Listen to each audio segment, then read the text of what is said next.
out another spot this morning before heading to the library, and I'm pretty sure I'm gonna love it. Lighthouse, tide pools, and great views.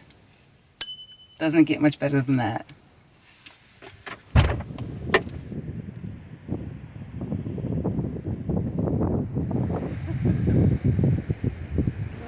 Oh, look! These are the first kind of seals we've seen like this, aren't they? They are so cute.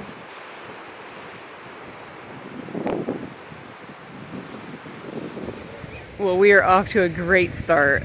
There are some, I think it's harbor seals down here. It's the first we've seen like this, the light colored seals, and oh my goodness, are they adorable.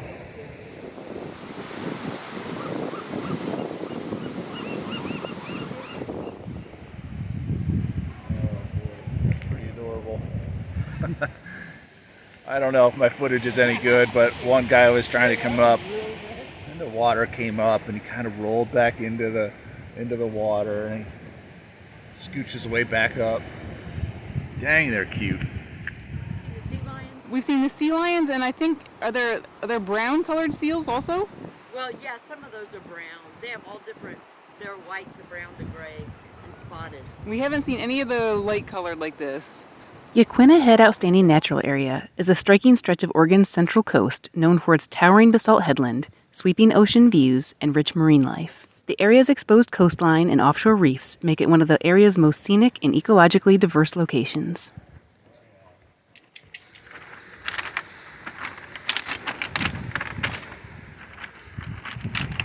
Isn't it wild the sound this makes? Yeah. Trying to think of what it reminds me of. The staff here are referring to this stone as cobble. It's quite interesting. It's kind of cool.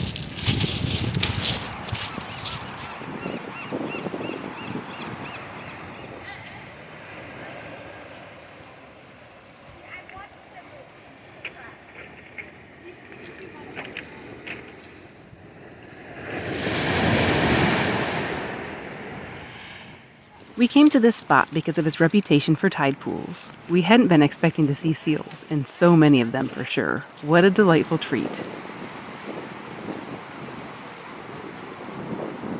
Man down, man down. Harbor seals are found along temperate and cold coastlines of the northern hemisphere. They are easily recognized by their rounded heads, large dark eyes, and spotted gray or brown coats that help them blend into rocky shorelines and sandy beaches. You can do it, little guy. You can do it. He's trying to get back on his rock. Aww. Harbor seals spend much of their time in the water hunting fish, squid, and crustaceans, but regularly haul out onto rocks, sandbars, and beaches to rest, warm themselves, and care for their pups. Harbor seals are often called the puppies of the sea because of their big eyes, round faces, and habit of popping their heads out of the water to stare at people. Often called bottling because of how much their posture resembles an empty bottle bobbing around upright and floating in the water. Seals have excellent eyesight above water, and bottling allows them to quietly scan their surroundings while keeping most of their body hidden below the surface. By staying nearly motionless, they conserve energy and avoid drawing attention from predators like sharks or orcas. That still, watchful stare helps them assess potential threats, boats, or unfamiliar activity along the shoreline without committing to flight. Seals are naturally curious animals, especially in areas where they regularly see people. Holding their head steady above the water gives them a clear view while they decide whether something is safe or worth investigating. Once they're satisfied, they'll often sink silently back below the surface. This is fantastic. I follow a photographer from Maine who calls harbor seals chub marines, and I can't help but think that it's the perfect name for these adorable little critters. It's so fun watching these mammals wiggle around to get themselves up on rocks and to get themselves comfortable. We really could have watched the seals for hours. It was especially entertaining to watch them as the tide was coming in and they battled to keep their resting spots on the rocks as long as possible. Some kept sleeping as waves splashed into them and knocked them around. Is this the equivalent to hitting the snooze button over and over in the morning when you're just not ready to get up? It was quite entertaining to watch these little guys.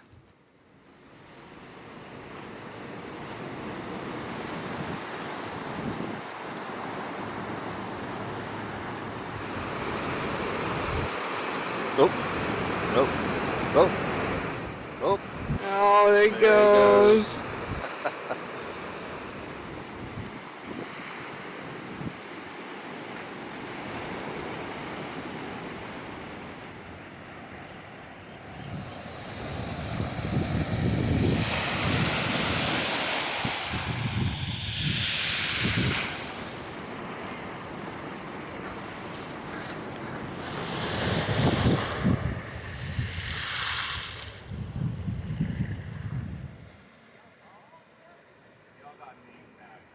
At low tide, Yaquina Head's tide pools reveal a vibrant intertidal world tucked into rocky areas at the base of the cliffs. Sea stars, anemones, mussels, limpets, and colorful algae cling to the rocks, while crabs and small fish hide in shallow pools left behind by the receding ocean. Timing a visit with low tide allows visitors to safely explore these habitats while learning about the delicate balance of coastal ecosystems.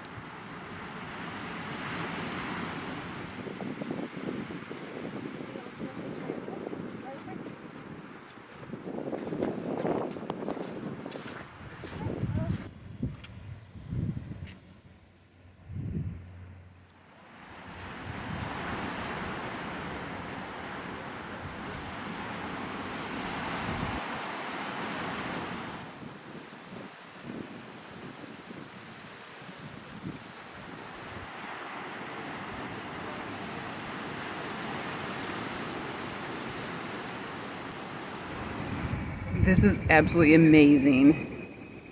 The seals definitely steal the show here, but these tide pools are so cool. There are birds everywhere. I'm actually trying to find a nudibranch. I think it's a banana nudibranch, but I haven't been able to find one yet. And there's also some chitons. Those are some things that you're supposed to be able to find in the tide pools. I haven't seen them in any of the places I visited. Not sure if I have the patience to find them or not, but what I am seeing is awesome.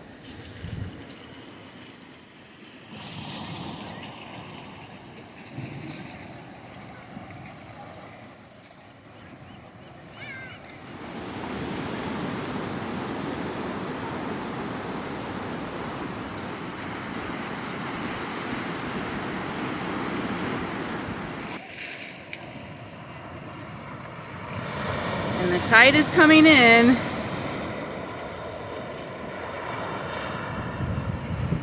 Seeing all these seals definitely sealed the deal. We are completely in love with the Oregon coast.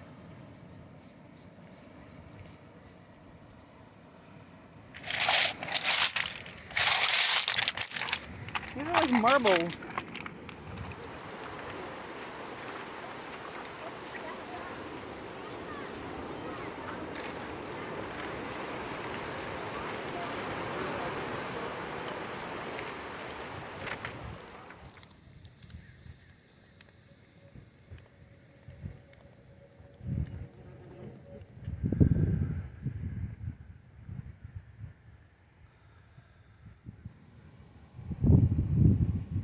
Rising above the headland is the Yaquina Head Lighthouse, Oregon's tallest lighthouse, first lit in 1873 to guide ships along the hazardous coastline. Its white tower and powerful beam remains an active aid to navigation today. The lighthouse area includes interpretive exhibits that share stories of lighthouse keepers, coastal hazards, and the technology used to protect mariners.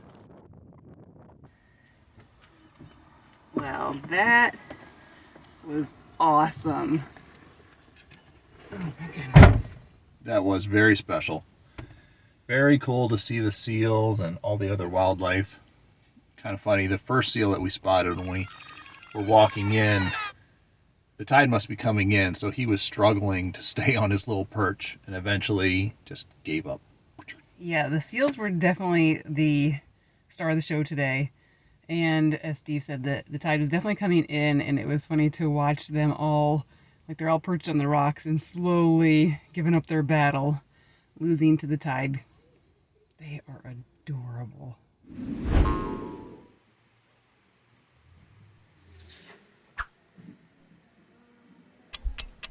All right, you guys, just came out to the van to take a break from working at the library. It's actually 1:30, so it's a little bit of a late lunch. Although we got to the library a little bit later today because of those seals.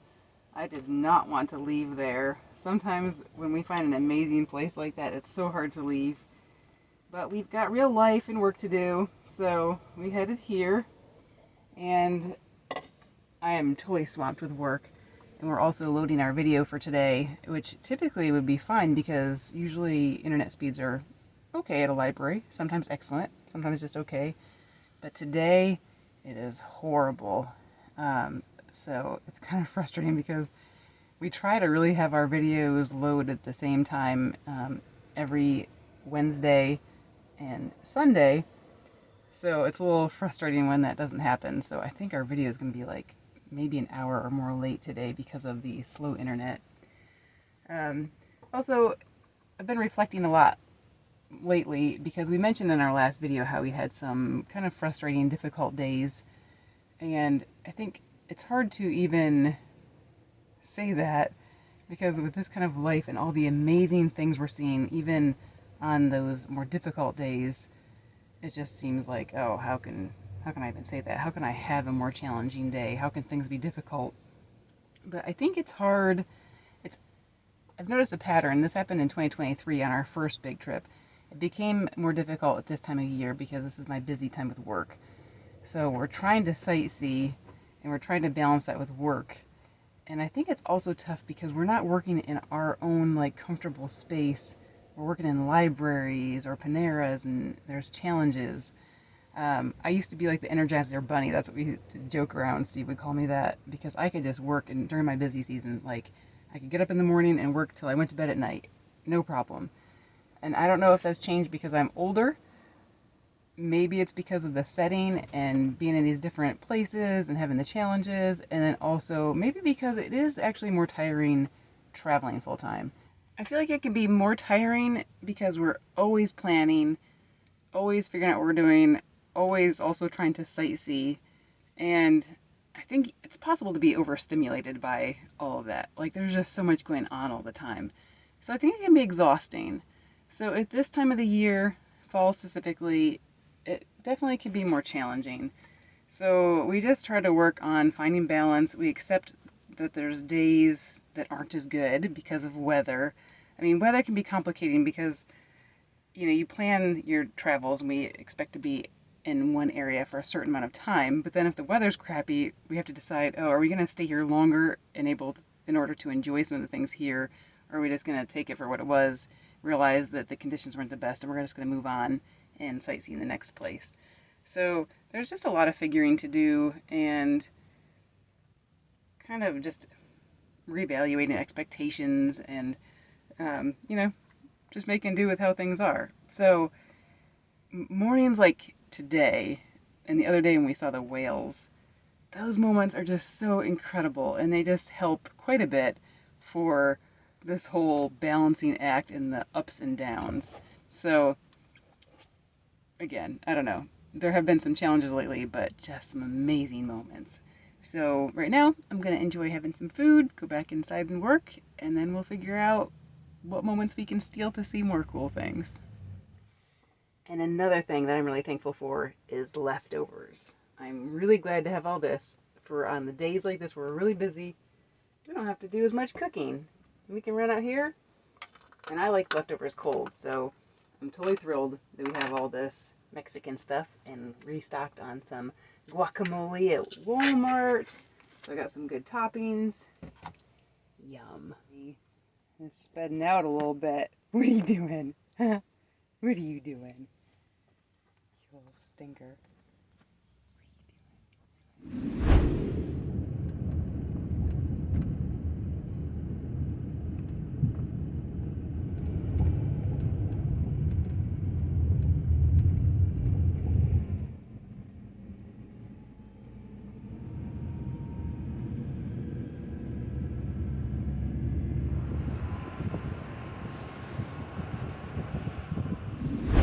All right, well, we saw some adorable harbor seals earlier. We didn't want the sea lions here to feel left out, so we've come to see them in the historic Bayfront district of Newport. We actually saw these guys back in 2018 and they cracked us up, so it's going to be fun to check them out again.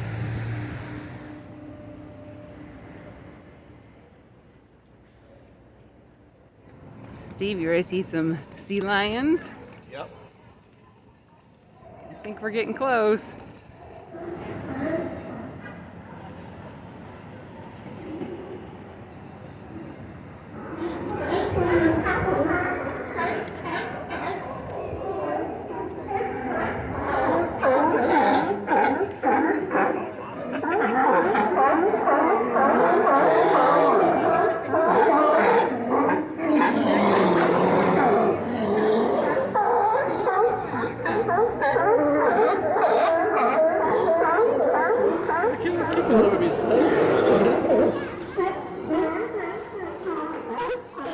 A large colony of male sea lions, mainly California, but occasionally some stellar sea lions as well, can be seen at the Newport docks 11 months out of the year. Newport is a perfect spot for these mammals because of its protected harbor with calm waters that offer sturdy floating docks and the presence of abundant fish and scraps from local commercial boats in the area. Male sea lions can reach 7 to 8 feet and over 800 pounds. The ones with the jutting foreheads are the older, more mature lions. These local vocal marine mammals haul out on docks and buoys to rest between feeding trips in the nearby ocean. Their deep barks and playful interactions make them easy to spot. Watching them lounge, spar, and jockey for space has become a familiar and entertaining sight along Newport's waterfront.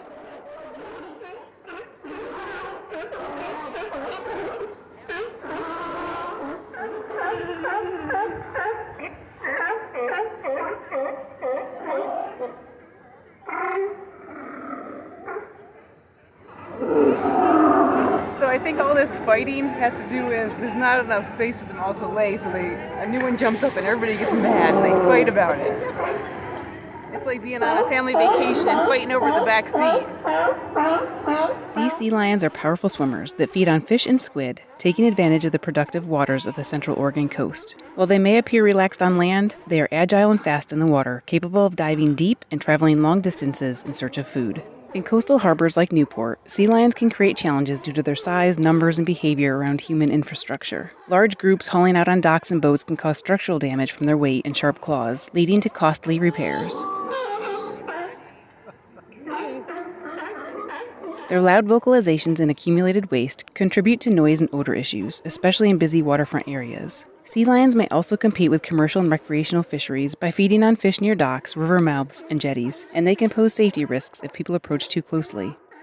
While these impacts require active management, sea lions remain a protected species, and solutions focus on coexistence rather than removal. The sea lions have lounged on these docks since they were put in place for visiting recreational boats about 20 years ago. While they can cause problems, locals know they're an important part of the ecosystem and are a major tourist draw, bringing approximately 300,000 visitors each year.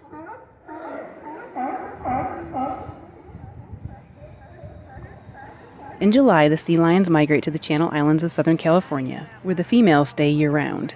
After breeding, they return around the first week in August to the northern waters where the food is more abundant, while the females raise the pups in the warmer southern waters.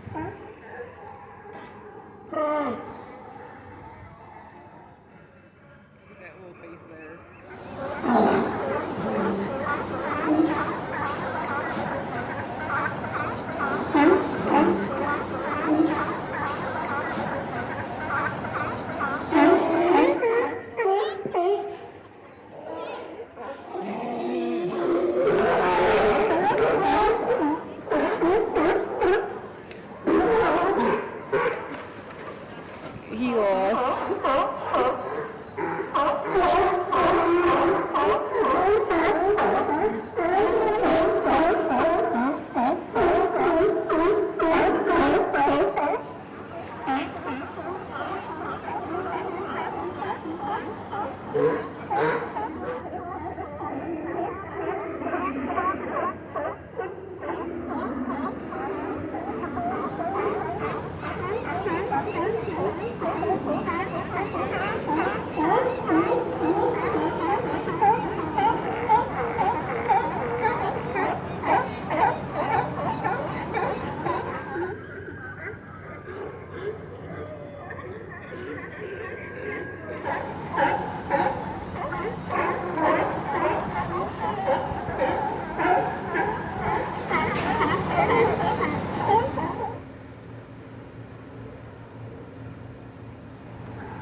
So wherever there's parking over here. Well, we had some dinner next to the Newport Bridge, which is a pretty cool bridge. And then we made our way back to the Otter Crest Loop because we really like spending our nights here. It's been quite the day. A lot of things packed in. It started out really great with the tide pools this morning and the seals. And then what a great ending to go see those silly sea lions. Yeah. It was fun to go back there. And boy, are those guys loud. Funny. Arguing over space. It's like Yeah. a mass of sea lions. Bodies. And all fighting and juxtapositioning themselves. I think Juxtapositioning? you said it right. Wow. It's a big word for me. I thought it was pretty funny. It almost reminded me of like a junior high sleepover gone bad. Like, there was all these sea lions just all like comfy sleeping, and then one would try desperately to get onto the platform and he would just lay himself on top of the others, and then they'd get all angry and they would just go back and forth. So it's pretty comical. Glad we were there. It was a lot of fun. Yeah. So we're going to get some rest now, and tomorrow morning we're actually going to do a little bit more sightseeing and stuff and do work later in the day. We're actually going to backtrack a little bit, head back up to Depot Bay, maybe see some more whales and some other things. So we'll see you tomorrow. This is where we're going to leave you for this episode. If you enjoy our videos, please consider becoming a patron by using the link on the screen that we've also included in the video description, along with information about today's adventure and our channel. A special thank you to all our patrons. We appreciate your ongoing support. Thanks for coming along with us on this van life adventure. Please take a second to hit the like button below, leave a comment to let us know you're watching, and click that subscribe button if you haven't already. Don't forget, you can also connect with us and see my photos of the places we visit on our Facebook and Instagram.